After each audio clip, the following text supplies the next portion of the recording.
Halo guys, welcome back on my YouTube channel. Jadi hari ini aku excited banget. Thank you buat kalian yang udah mau sharing cerita kalian ke aku. Karena tanpa cerita kalian aku nggak akan bisa bikin konten ini. Ini konten baru aku di channel YouTube aku, yaitu Share Bar, sharing bareng. Dimana kalian yang udah kasih cerita ke aku akan sharing di channel aku biar orang lain tahu pengalaman kalian dan cerita kalian. Oke, di sini yang pertama aku akan cerita tentang pengalaman sahabat aku. Ini rahasia terbesar sih jatuhnya ya guys. Karena di sini dia baru ceritain setelah aku sama dia sahabatan selama 7 tahun. Jadi aku sahabatan sama dia tuh dari pertama aku kuliah sampai lulus dan sampai sekarang kita masih sahabatan. Dan dia baru jujur sekarang dong. Kesel, tapi ya nggak apa-apa sih. Mungkin itu privacy dia dan dia mungkin biar nggak kepikiran atau jadi malah takut untuk main sama dia. Kan kita nggak tahu ya. But tanpa banyak basa-basi, mari kita langsung lanjut cerita aja ya guys. Ini pertama kalinya aku share lengkap tentang kenapa aku jadi anak indigo. Dalam tanda kurung bisa lihat hantu. Mungkin emang udah keturunan dari keluarga papa aku sih. Awalnya waktu kelas 3 atau kelas 4 SD kalau nggak salah, dia itu pulang ke kampung papahnya. Di sanalah pertama kali dia diliatin atau bisa ngeliat hal-hal yang aneh dan gak masuk akal. Jadi ceritanya dia tuh diajak ke empang di belakang rumah kakeknya. Jadi kakeknya tuh punya pertambakan ikan bandeng gitu. Nah di situ dia itu lihat kalau ikannya itu tuh berjalan sendiri nyebrang dari kolam yang satu ke kolam yang lainnya. Dan itu tuh mereka tuh berbaris. Nah setelah itu dia ngomong lah ke papahnya, "Pah, kok ikan bisa jalan di tanah ya?" Terus papa aku tuh bener-bener kaget yang sekaget-kagetnya.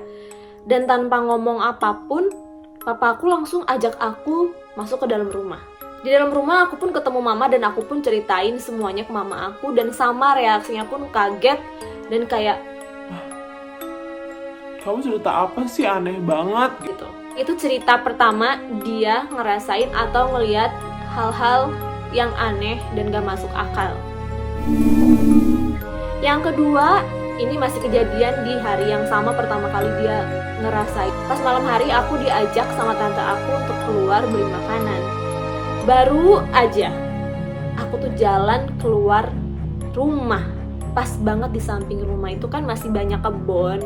Tiba-tiba di situ aku ngeliat ada anjing gede, warna hitam, matanya merah dan ada 3 ekor. Oke, jadi dia setelah ngeliat ikan, dia ngeliat anjing yang gede banget, warna hitam, matanya merah dan ada 3 ekor. Pas banget di samping rumahnya dia ya. Terus aku bilang lah ke tante aku, Tante lihat gak sih ada anjing di situ? Dan dengan santainya tantenya tuh bilang, "Gak ada, aku gak lihat apa-apa."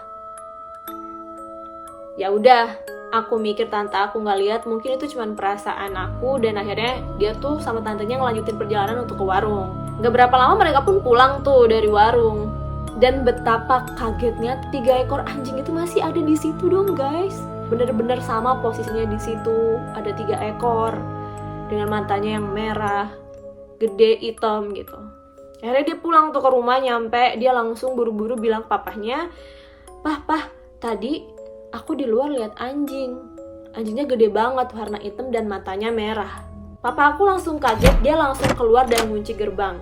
Disitulah aku dikasih tahu sama dia kalau aku nggak boleh keluar lagi dari rumah kakek aku. Awalnya sih aku ngerasa, oh ya udah mungkin karena memang aku masih kecil dan di rumah kakek kan mungkin ada sesuatu yang aku nggak tahu, mungkin aku nggak boleh keluar rumah. Jadi dia biasa aja tuh, masih belum mikir yang aneh-aneh karena ya masih pertama kali diliatin dan nggak ada yang ngeh gitu di sekitar tuh kayak ngeh, apa sih lo gitu. Terus yang bikin dia ngerasa aneh, kok setelah kejadian yang kedua itu dia tuh malah bisa ngelihat hal-hal yang lebih dari itu. Tapi ya masih jarang, belum yang intens banget. Puncaknya saat ayah aku udah meninggal.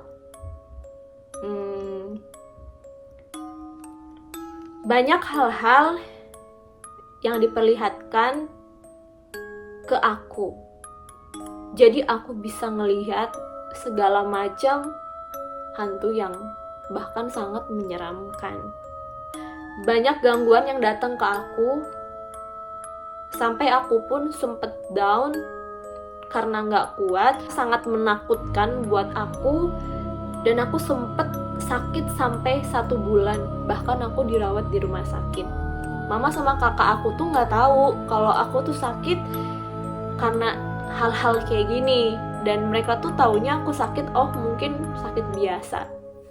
Mungkin di sini aku bisa nangkep ya nak. Aduh, gue jadi sedih deh.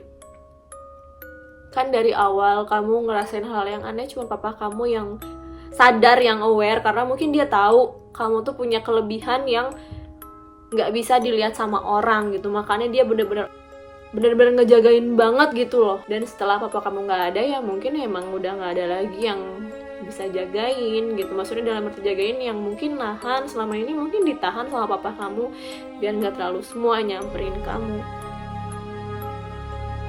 Aduh, sampai akhirnya ketemulah keluarga aku sama orang yang ngerti apa yang aku rasain. Baru disitulah orang serumah, satu keluarga itu bener-bener tahu bahwa dia itu indigo. Sebenarnya masih banyak yang mau dia ceritain ke aku, tapi aku tanya sama dia sih, sebenarnya kamu tuh pernah ada nggak sih pengalaman horor yang horor banget? Terus pas lagi sama aku selama kuliah juga pernah nggak sih kamu tuh ada pengalaman yang kayak bener-bener nyeremin gitu, dan aku nggak tahu dan kamu nggak bilang sama aku? Terus dia bilang ada, dan itu banyak banget, tapi ini aku akan ceritain yang emang bener-bener sering aku alamin. Oke. Kalau malam, ini anak suka banget begadang guys. Kan kamar aku di atas, deket balkon. Kalau malam itu suka ada suara pasir jatuh dari genteng aku. Oke, suara pasir jatuh dari genteng. Terus suka ada suara orang nangis, tapi samar-samar suaranya. Kadang mereka suka muncul di balkon dan suka ada bayangan hitam yang besar. Pokoknya kadang aku tiap malam tuh agak susah tidur karena tiba-tiba suka pada muncul. Oh my god, gue gak bisa bayangin sih. Kalau misalnya gue ada di posisi dia juga gue gak akan kuat. Kebayang gak sih kalau misalnya kalian lagi istirahat tiba-tiba ada yang muncul, atau kalian lagi santai tiba-tiba ada yang datang, atau kalian lagi diem, lagi nonton, lagi makan, tiba-tiba ada yang ngomong di telinga kalian, atau ada yang bisik-bisik. Gila sih, ini bener-bener Jadi setelah banyak ngalamin kemunculan itu, dia tuh udah mulai terbiasa nih guys. Jadi kayak oh ya udah gitu, ya udah. Selanjutnya itu waktu zaman kuliah. Nih kalau waktu masih kuliah, apalagi kalau jam-jam kelas malam ya, suka ada mahasiswa gaib yang pasti duduk di kursi paling belakang. Mahasiswa gaib yang duduk di kursi paling belakang. Gue merinding. Karena aku orangnya cuek, sebisa mungkin aku tuh gak nunjukin kalau aku bisa ngelihat mereka. Mereka dalam tanda kutip si mahasiswa gaib itu. Karena kalau mereka tahu aku bisa ngelihat mereka, mereka tuh pasti akan berusaha untuk berkomunikasi sama aku. Ya iyalah, pasti itu pasti, dan aku paham banget. Pantesan kenapa dia tuh kalau misalnya ada kelas malam, dia tuh nggak pernah mau duduk di belakang dan dia pasti pilih kursi di depan. Karena kita tuh biasanya tuh satu geng yang maksudnya tuh di belakang, kalau nggak di tengah, nggak pernah mau di depan. Tapi kalau kelas malam dia tuh selalu pengen di depan. Gue tahu lu emang lu kadang-kadang nggak pernah ngomong lu. Jangan-jangan kalau misalnya ada juga yang lagi jalan-jalan sama kita gitu, terus tiba-tiba ada di sebelah gue atau di mana, lu juga nggak pernah ngomong lu. Kalau ke toilet tuh suka takut-takut, malas, ngeselin. Gak apa-apa sih, mungkin dia emang bagus juga sih. Gue baru tahu sekarang. Coba kalau dari zaman di kampus gue tahu dia indigo, mampus gak tuh kalau jalan sama dia. Terus tiba-tiba dia bilang, di samping lo ada. Takut. Nah terus pernah juga waktu mati lampu di rumah, gelap banget, gak kelihatan apa-apa. Namanya mati lampu pasti gak kelihatan, gelap, gak ada apa-apa. Aku mau turun ke bawah buat ambil lilin, banget deket tangga ada bayangan. Aku liatin dong tuh bayangan, kok panjang bentuknya, terus kilas putih-putih gitu. Kok harus yang panjang putih begitu sih? Terus aku tuh karena penasaran, aku tuh mau pegang, tapi aku ragu. Ibu Ratna, ibu kan udah tahu ibu indigo. Kenapa kalau udah ada tanda-tanda kayak gitu, ibu pura-pura aja, ini masih aja mau megang, cari masalah ibu ini. Ya namanya juga kepo, aku tuh kayak masih mikir ngeliatin itu apaan, itu apaan, itu apaan. Itu apaan? Untung aja aku nggak jadi megang. Ternyata kalian tahu nggak apa? Pasti kalian tahu. Poci. Di situ aku langsung bener-bener lari dari atas ke bawah, dan aku bener-bener kaget setengah mati. Dan aku gak mau naik ke atas sampai nyala lampu. Gue gak kebayang sih kalau gue ada di posisi lo, Nak. Mungkin gue bukan cuma lari kali ya, mungkin gue udah teriak atau pingsan mungkin ya. Tapi jujur, hantu yang paling menyeramkan itu Poci sih. Ya guys, jadi segitu nih cerita dia.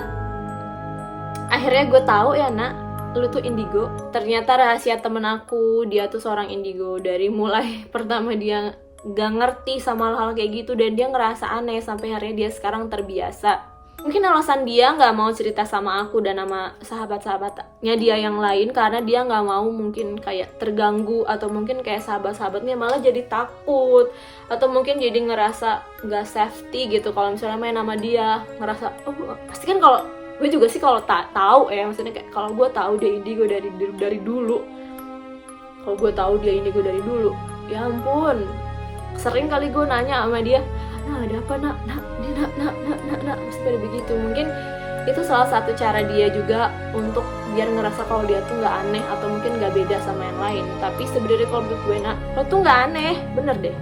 Itu tuh suatu kelebihan yang Allah kasih ke lo. Mungkin Allah tuh punya tujuan tertentu kalau kenapa dia ngasih hal yang istimewa itu ke lo. Jadi gue sebagai sahabat lo, gue dukung, gue nggak takut.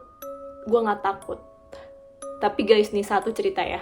Jadi si Ratna ini tuh pernah nginep di rumah aku. Jadi aku tuh bersahabat berlima dan kita tuh sering nginep-nginepan lah di masing-masing rumah. Terus mereka nginep di rumah aku. Dan terus si Nana ini tidur di ruang tamu dengan alasan dia tidak bisa tidur, guys.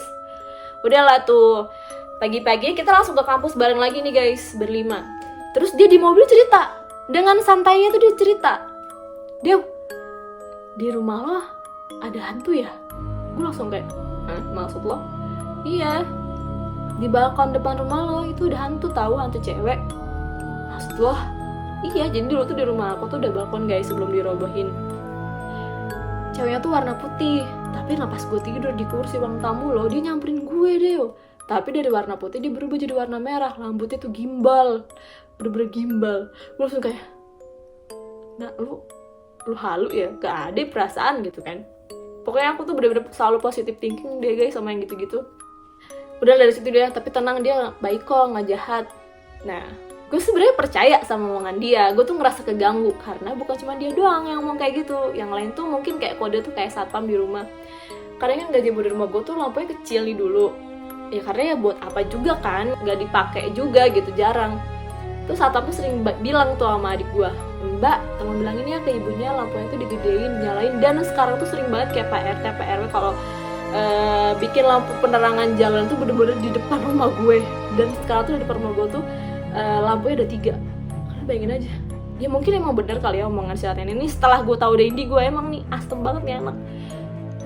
Sering sih aku juga ngalamin hal yang aneh di rumah. Cuman guys, aku selalu percaya sama omongan dari abah aku gitu. Kalau kita tuh jangan takut sama hal yang kayak gitu, karena dia juga takut sama kita sebenarnya. Jangan jadi takut. Kalau kita takut, mereka justru jadi lebih kuat dan jadi pengen nampakin gitu. Kalau aku pribadi, kalau misalnya kayak denger suara atau udah ngerasa worry, udah ngerasa nggak enak, aku pernah punya pengalaman sampai nyium bau melati bener-bener di hidung aku. Karena aku tuh kan kalau tidur suka gelap ya guys.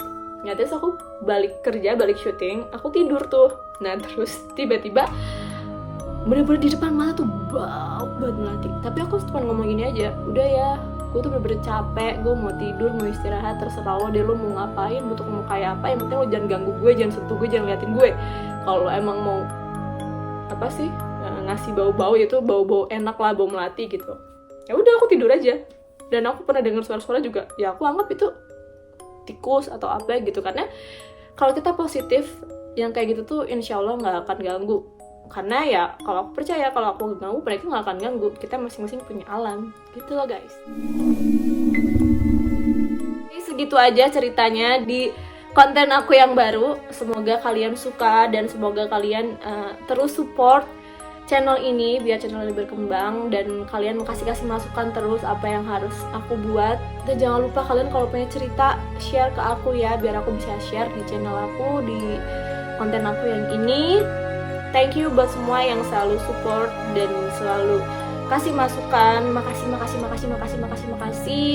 Pokoknya aku sayang sama kalian, dan yang pasti jangan lupa like, comment, dan subscribe. Thank you. Bye bye guys. See you di next video.